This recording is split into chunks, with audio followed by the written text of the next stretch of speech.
हाँ भाई, तो चलो घन से रिलेट आखिरी न्यूमेरिकल अब हम लोग लगाने जा रहे हैं। वो आखिरी न्यूमेरिकल कुछ इस तरह से दिखता है।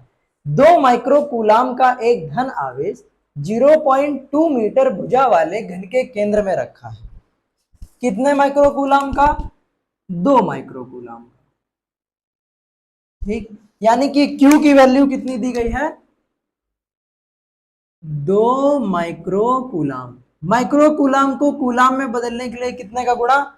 10 की घात -6 का गुणा। आगे, घन के संपूर्ण पृष्ठ से कुल कितना वैद्युत फ्लक्स गुजरेगा? यानी कि पहला तो हमसे पूछ रहा है संपूर्ण पृष्ठ से गुजरने वाला वैद्युत फ्लक्स, और कह रहा है घन के एक फलक से गुजरने वाला। एक फलक से यानी कि ऐसे लिख दे रहे हैं इसको, φE1। ठीक, चलो भाई, जब भी कभी बता चुके हैं, जब भी कभी संपूर्ण पृष्ठ की बात होगी टेंशन ही नहीं लेने का, सीधा गॉस की प्रमेय, φE बराबर Q/ε0 हो जाएगा। चलो बताओ Q का मान कितना है? 2 गुणे 10 की घात -6, ε0 8.85 इंटू 10⁻⁻⁻। ठीक, ये -12 ऊपर जाएगा +12, तो 2/8.85 गुणे -6। अच्छा एक सेकंड, डायरेक्ट कर ले रहे हैं, एक लाइन थोड़ी सी डायरेक्ट, इसके -6 इसके -6 खत्म, यानी यहां बचा -6, ऊपर जाएगा +6। बात समझ में आई भाई? 12 में से 6 घटाओ तो 6 तो बचेगा।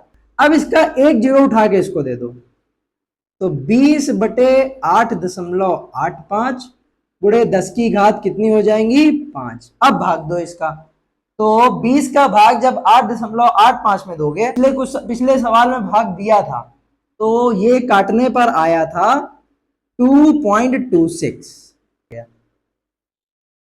10 की घात 5। ठीक, तो बताओ संपूर्ण पृष्ठ से गुजरने वाला फ्लक्स कितना हो गया? 2.26 इंटू 10⁵ न्यूटन मीटर स्क्वायर पर कूलम। अब क्या कह रहा है? एक पृष्ठ से, बताते बताते सवाल खत्म हो गए। अब तो आ ही गया होगा कि जब भी एक चीज से पूछा जाए तो जिससे पूछा जाए उसको ऊपर और बटे में टोटल। तो एक फलक से पूछा जा रहा है तो ऊपर एक, टोटल फलक कितने होते हैं? 6, गुणे में Q/ε0। अभी Q/ε0 का मान निकाला है, तो 1/6 गुणे 2.26 गुणे 10 की घात 5।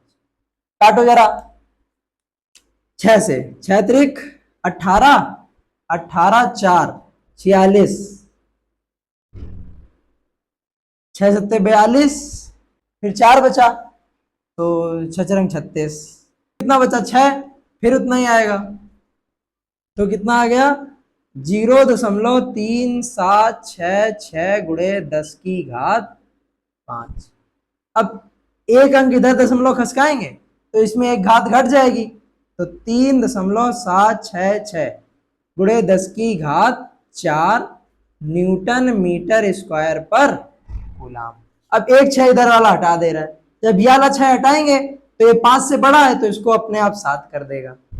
तो क्या आ गया? 3.77 गुणे 10 की घात 4 न्यूटन मीटर स्क्वायर पर कूलम। अरे सार्थक अंकों में पढ़ा होगा भाई कि जब भी कोई संख्या दशमलव के बाद हटानी होती है, अगर वो 5 से बड़ी है तो उसके पहले वाली संख्या में एक जुड़ जाता है। आज समझ में आ रही है? ठीक, तो यहां से तुम्हारे घन से रिलेटेड सारे न्यूमेरिकल खत्म होते हैं।